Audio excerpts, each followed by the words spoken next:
इंतखाबात 2024 को लेकर सियासी सरगर्मियां काफ़ी तेज़ हो चुकी हैं और कांग्रेस की अगर हम बात करेंगे तो चुनाव प्रचार का आगाज़ करने के लिए 4 सितंबर को राहुल गांधी डूरू आएंगे और डूरू से बाज़ाब्ता तौर पर चुनाव मुहिम का हिस्सा बनेंगे। इस सब पर बात करने के लिए हमारे साथ मौजूद है AICC के जनरल सेक्रेटरी GA मीर, जो कि पार्टी कैंडिडेट भी है मखलूत नेशनल कॉन्फ्रेंस और कांग्रेस के डूरू हल्के इंतखाब से। मीर साहब, क्या कहना चाहेंगे राहुल जी के दौरे को लेकर?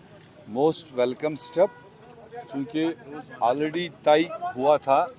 जैसे ही अलायंस हमारा आपस में बना तो वैसे ही तय हुआ था कि नेशनल कॉन्फ्रेंस की भी अपनी एक स्टार कैंपेनर्स का एक अच्छा खासा टीम है और कांग्रेस के पास भी जो हमारी टॉप लीडरशिप है, मल्लिकार्जुन खड़गे जी हो, राहुल गांधी जी हो, प्रियंका गांधी जी हो, वो इन इम्पॉर्टेंट चुनावों के दरमियान 3 फेज़ों में अलग अलग लेवल पर आएंगे और अपना मैसेज देंगे यहाँ पर और लोगों को विश्वास देंगे कि अगर आप एक स्ट्रॉन्ग मैंडेट अलायंस को देते हैं और उस स्ट्रॉन्ग मैंडेट का रेस्पेक्ट होगा, उसको पूरा देश फॉलो करेगा।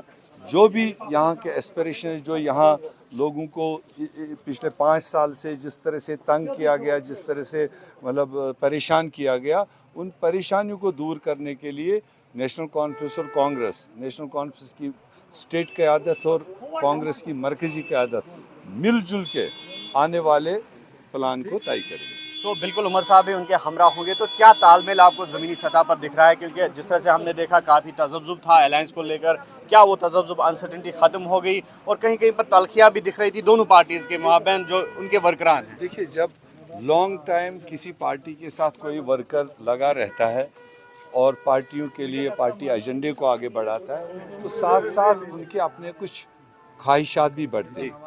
मगर ये जो अलायंस हुआ, ये कुछ पर्सन्स के लिए नहीं हुआ, ये कुछ इंडिविजुअल्स के लिए नहीं हुआ, ये कौम के लिए हुआ, ये रियासत के लिए हुआ।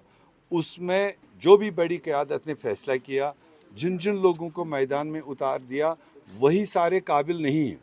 जिनको मौका नहीं मिला उसमें भी बहुत सारे लोग काबिल हैं जो जनता के बीच में रहे हैं। मगर अब चूंकि जो समझदार होगा, इस वक्त इंडिविजुअल कोई MLA बने ना बने ये इशू नहीं है, मंत्री बने ना बने ये कोई इशू नहीं है। सवाल इस वक्त है कि एक बड़ा मैंडेट जम्मू कश्मीर से मिले ताकि जो बड़े इश्यूज हमारे आगे हैं उसको हम इकट्ठे मिल कर के रिजॉल्व करें। इसलिए अगर कहीं कहीं पर थोड़ी नाराज़गी है, with the passage of time थोड़ा पहले पहले रहता है, मगर अब जैसे जैसे टाइम आगे बढ़ा वो न्यूट्रलाइज होता जा रहा है और सारे लोग ज़मीन पर अपने अपने डायरेक्शन के मुताबिक काम कर रहे हैं। शुक्रिया आपका। तो ये थे गुलाम अहमद मीर, जिनका ये कहना है कि दोनों पार्टीज़ के कलेक्टिव इश्यूज़ हैं और कलेक्टिव इश्यूज़ को लेकर ही दोनों पार्टीज़ आगे बढ़ रही हैं और इसी सिलसिले के तहत राहुल गांधी यहाँ पर आएंगे और चुनावी तशहीर का हिस्सा बनेंगे। न्यूज़ 18 के लिए डूरू अनंतनाग से मुदस्सिर कादरी।